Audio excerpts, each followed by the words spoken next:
Look out, Russia. The Air Force is getting ready for its new nuclear weapons. 8 லட்சம் கோடிக்கு America ஒரு ஆயுதத்தை உருவாக்க போகிறாங்க. அந்த ஆயுதத்தை அவங்க உருவாக்கி முடிச்சிட்டாங்க அப்படின்னா உலகத்தில் மூல முடுக்கில் இருக்கிற எந்த ஒரு கண்ட்ரியை வேணும்னாலும் அவங்களால இப்படின்றதுக்குள்ள வரைபடத்துலேருந்து அழிக்க முடியும்.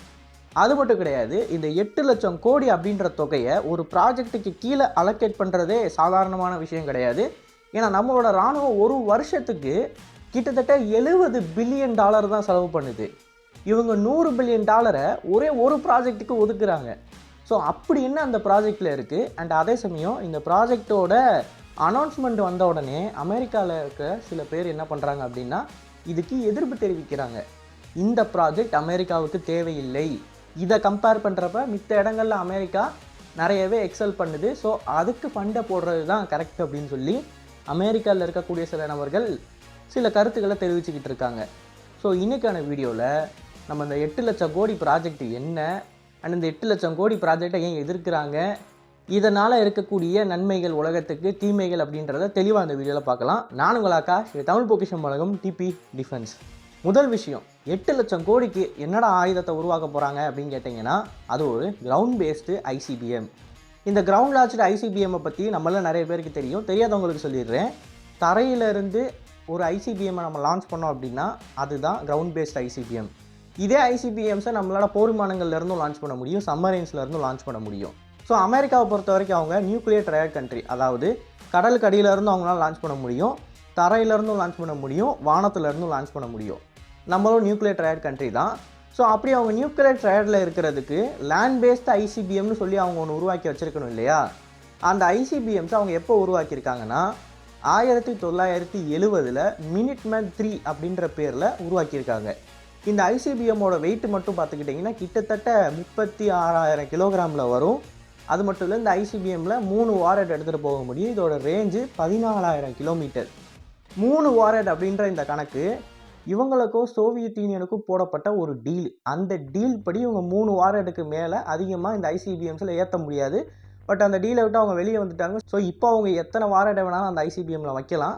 பட் டெக்னிக்கலாக பார்த்தீங்க அப்படின்னா பேப்பர் வைஸ் இப்போதைக்கு அவங்க கிட்ட இருக்கிற மினிட்மேன் 3ல் 3 வாரட் தான் இருக்குது. உள்ளே எவ்வளோ இருக்குதுன்னு சொல்லி அவங்களுக்கு தான் தெரியும். இப்போது இந்த ஐசிபிஎம் 1970களில் உருவாக்கியிருக்காங்க. 70களில் உருவாக்கி கிட்டத்தட்ட 200 ஐசிபிஎம்ஸை அமெரிக்கா முழுக்க இருக்கக்கூடிய தரையில் மறைச்சி வச்சுருக்காங்க, அதாவது சைலோவில் மறைச்சி வச்சுருக்காங்க. இப்போ அமெரிக்காவோட கருத்து என்ன அப்படின்னு பார்த்தீங்கன்னா, இதை உருவாக்குனது 1970. இதில் இருக்கிற பல தொழில்நுட்பங்கள் வந்து பழசாயிருச்சு. ஸோ இதை நம்ம மாடிஃபை பண்ணணும். மாடிஃபை பண்ணால் மட்டும்தான் நம்மளோட லேண்ட் பேஸ்ட் ஐசிபிஎம்ஸ் வந்து ரஷ்யா மாதிரியோ, சீனா மாதிரியோ, இந்தியா மாதிரியோ ஒரு மாடர்ன் ஐசிபிஎம்மாக இருக்கும் அப்படின்னு அமெரிக்க தரப்புலேருந்து ஒரு கருத்து வைக்கிறாங்க. ஏன் அப்படின்னு கேட்டிங்கன்னா, ரஷ்யாவாக இருக்கட்டும், இந்தியாவாக இருக்கட்டும், சீனாவாக இருக்கட்டும், ரொம்ப சமீபத்தில் தான் நம்ம ஐசிபிஎம்ஸ் டெஸ்ட்டெல்லாம் நடத்தி காட்டுறோம். ஸோ நம்மளோட ஐசிபிஎம்ஸில் வந்து நமக்கு நிறைய தொழில்நுட்பங்களை போட்டு அதை சோதித்து பார்த்துருக்கிற அந்த எக்ஸ்பீரியன்ஸ் இருக்குது. பட் அமெரிக்கன்ஸ் வந்து 1970களில் மினிட்மேன் 3 உருவாக்கி அப்போவே அதை சோதித்து அப்போவே அதை பொறுத்தாங்க. இப்போ அவங்க எந்த ஒரு ஐசிபிஎம் சோதனையிலையும் ஈடுபடலை. ஸோ அவங்களோட ஐசிபிஎம்ஸில் இருக்கக்கூடிய தொழில்நுட்பங்கள் வந்து கம்பேரிட்டிவ்லி பழசாக தான் இருக்கும். அதான லாஜிக்கு. ஸோ இதை மேற்கோள் காட்டி தான் அமெரிக்கன்ஸ் என்ன சொல்கிறாங்க, ஒரு புது ஐசிபிஎம் ப்ராஜெக்டில் இறங்கலாம் அப்படின்னு. இப்போது அந்த ப்ராஜெக்டை எடுத்து நடத்த போகிறது யார்? ஏன்னா அமெரிக்கன்ஸை பொறுத்த வரைக்கும் ப்ரைவேட் கம்பெனிஸ் இருக்கும். ஒன்று லாக்ஹீட் மார்ட்டின், இன்னொன்று போயிங். இது ரெண்டில் யாராவது ஒருத்தர்கிட்ட தான் கொடுப்பாங்க. ஸோ அதுபடி இந்த ஐசிபிஎம் ப்ராஜெக்டை யார்கிட்ட கொடுத்துருக்காங்க அப்படின்னா நார்த்ராப் கிரம்மன் கிட்ட தான் கொடுத்துருக்காங்க. இந்த நார்த்ராப்புக்கு கிட்டத்தட்ட $13 பில்லியன் ஏற்கனவே அட்வான்ஸாக கொடுக்கப்பட்டிருக்கு. இன்னும் இவங்களுக்கு பேலன்ஸ் 87 பில்லியன் வர வேண்டியது இருக்குது. இந்த $13 பில்லியன் வச்சு இந்த கம்பெனி என்ன பண்ணியிருக்காங்க அப்படின்னா, வழக்கமாக இந்த மாதிரி ஐசிபிஎம்ஸில் 3 ஸ்டேஜ் ராக்கெட் மோட்டார்ஸ் இருக்கும். அதில் 2 ஸ்டேஜ் ராக்கெட் மோட்டார்ஸை இப்போதைக்கு டெஸ்ட் ஃபயர் பண்ணி பார்த்துருக்காங்க. இதுதான் கடைசியாக வந்த அப்டேட். இதை தாண்டி இந்த ஐசிபிஎம்ஸில் என்னென்ன தொழில்நுட்பங்கள் இருக்கும், எத்தனை வாரட் எடுத்துகிட்டு போக முடியும் அப்படின்ற தகவல்கள்லாம் நமக்கு கிடைக்கல. ஸோ அவங்களுக்கு இப்போதைக்கு 13 பில்லியன் ரிலீஸ் ஆகிருக்கு. இன்னும் 87 பில்லியன் ரிலீஸ் ஆக வேண்டியது இருக்குது. இந்த தொகையை வச்சு அவங்க ராக்கெட் என்ஜின்ஸை சோதித்து பார்த்துட்டாங்க. இதுதான் இப்போதைக்கு இந்த next generation ground launched ஐசிபிஎம்மோட situation. இப்போது உலகத்தில் இருக்கக்கூடிய வெஸ்டர்ன் மிலிட்டரி அனாலிசிஸ்டாக இருக்கட்டும், அவங்க நாட்டில் இருக்கக்கூடிய இராணுவத்தில் எக்ஸ்பர்ட்ஸாக இருப்பாங்க பார்த்தீங்களா, அவங்களா இருக்கட்டும், எல்லாருமே இந்த $100 பில்லியன் ப்ராஜெக்டை எதிர்க்கிறாங்க. அவங்க சைடு என்ன நியாயம் வைக்கிறாங்கன்னு பார்த்தீங்கன்னா, அமெரிக்கா அதோட அணு ஆயுதங்களை 3 விதமாக பிரிச்சிருக்கு. ஒன்று கிரவுண்ட் லான்ச்டு ஐசிபிஎம், இன்னொன்று சம்மரின் லான்ச்டு ஐசிபிஎம், இன்னொன்று பாமர்ஸ்லேருந்து போடுற மாதிரியான நியூக்ளியர் கிராவிட்டி பாம்ஸு. இப்போது இந்த 3 கிளாஸிஃபிகேஷனில் அமெரிக்காவோட 70% ஸ்டாக் பைல் இருக்குது பார்த்தீங்களா. அதாவது 100 வாரட்டில் 70 வாரட்டை வெறும் நியூக்ளியர் சம்மரின்ஸ்லேயும் பாமர்ஸ்லேயும் மட்டுமே வச்சுருக்காங்க. 30% மட்டும்தான் உங்களுக்கு லேண்ட் பேஸ்ட் ஐசிபிஎம்மில் இருக்குது.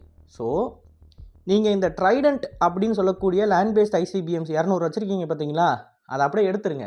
அதை எடுத்துட்டா கூட உங்களோட சம்மரைன்ஸால் ஒரு பெரிய பஞ்ச் ஒன்று கொடுக்க முடியும். அதாவது அவங்க என்ன சொல்கிறாங்க அப்படின்னா, நீங்கள் வச்சுருக்கிற சம்மரினில் இருக்கிற ஐசிபிஎம்ஸாலேயே உலகத்தையே அழிச்சிட முடியும். அப்படி இருக்கிறப்ப எதுக்குங்க 8 லட்சம் கோடி செலவு பண்ணுறீங்கன்னு சொல்லி தான் அவங்களோட வாதமாக இருக்குது. இப்போது இன்னும் டெக்னிக்கலாக நம்ம பார்க்க போனோம் அப்படின்னா, அமெரிக்கா கிட்ட 12 ஒஹாயோ கிளாஸ் சம்மரின்ஸ் இருக்குது. இந்த ஒவ்வொரு ஒஹாயோ கிளாஸ் சம்மரின்லையும் 20 ஐசிபிஎம்ஸ் எடுத்துகிட்டு போக முடியும். ட்ரைடன்ட் 2 அப்படின்ற ஐசிபிஎம். இந்த ட்ரைடன்ட் 2ல் ஒரே நேரத்தில் 7லேருந்து 13 வாரட் வரைக்கும் வைக்க முடியும். ரேஞ்சை பொறுத்து இந்த வாரட்ஸோட எண்ணிக்கை கூடவோ குறையவோ செய்யலாம். 7லேருந்து 13 வாரடு. ஒவ்வொரு வாரட்டோட பவரும் என்ன இருக்கும்னு பார்த்தீங்கன்னா 80 கிலோடன், அதாவது ஒரு டாக்டிக்கல் நியூக்ளியர் வெப்பனில் ஆரம்பித்து ஸ்ட்ராட்டஜிக் நியூக்ளியர் வெப்பன், அதாவது 455 கிலோடன் வரைக்கும் பவர் ப்ரொடியூஸ் பண்ணக்கூடிய சில தெர்மோ நியூக்ளியர் வெப்பன்ஸை கூட இந்த ட்ரைடன்ட்டில் வச்சு அவங்களால தூக்கி போட முடியும். ஸோ 12 ஒஹாயோ கிளாஸ் இருக்குது. ஒரு ஒஹாயோ கிளாஸுக்கு ஆவரேஜாக வச்சிங்கன்னா கூட உங்களுக்கு 90 வாரடு வரும். அப்போது 12 ஒஹாயோ கிளாஸுக்கு எத்தனை வாரடுன்னு கணக்கு போட்டுக்கோங்க. அதுபோக ஒரே நேரத்தில் அமெரிக்காவோட இந்த ஒஹாயோ கிளாஸ் சம்பரின்ஸ் 7லேருந்து 8 அப்படின்ற நம்பரில் உலகம் முழுக்க சுற்றிக்கிட்டு இருக்கு. இந்த சம்பரின்ஸ் எல்லாமே சும்மா அமெரிக்கன் பேஸில் இல்லை, எல்லாமே உலகம் ஃபுல்லாக ஒவ்வொரு இடத்துலையும் நிற்கிது. ஸோ ஒவ்வொரு சம்பரினாலையும் 80 வாரடை காட் நோஸ் வேர் எங்கேருந்து வேணால் லான்ச் பண்ண முடியும். ஸோ இப்படி ஒரு ஆயுதம் இருக்கிறப்ப எதுக்கு 8 லட்சம் கோடிக்கு கிரவுண்ட் லான்ச் ஐசிபிஎம் உங்களுக்கு அப்படின்ற ஒரு கேள்வி எழும்பியிருக்கு. இது கூடவே இன்னொன்று என்ன சொல்கிறாங்க அப்படின்னா, அமெரிக்கா யூரோப்லேயும் சரி ஏஷியாலேயும் சரி பல முக்கியமான சிட்டிஸில் அவங்களோட ஏர்பேஸஸ் வச்சுருக்காங்க. இந்த ஏர்பேஸஸில் இருக்கிற போர் விமானங்களால் அணு ஆயுதங்களை தூக்கி போட முடியும். இந்த பாம்ஸை அமெரிக்காவோட 5th ஜென்ரேஷன் ஃபைட்டர் ஜெட்லேருந்து ஸ்டெல்த் பாமர் ஏர்க்ராஃப்ட் வரைக்கும் எல்லாத்தாலையும் போட முடியும். ஸோ அப்படி இருக்கிற சுச்சுவேஷனில் உங்களுக்கு சம்மரின் ஃப்ளீட்டும் சூப்பராக இருக்குது. அண்ட் ஏர்ஃபோர்ஸ் மூலமாக போடக்கூடிய அந்த பாம்ஸையும் நீங்கள் ஏற்கனவே உலகம் ஃபுல்லாக இருக்கிற மிலிட்டரி பேஸஸில் நிறுத்தி வச்சுருக்கீங்க. ஸோ இந்த மாதிரி நீங்கள் நிறையவே பிளாட்ஃபார்ம்ஸ் பயன்படுத்துகிறப்ப எதுக்கு ஒரே ஒரு இதுக்கு மட்டும் இவ்வளோ காசு செலவு பண்ணணும் அப்படின்றது தான் ஒட்டு மொத்தமாக இருக்கக்கூடிய வாதம்.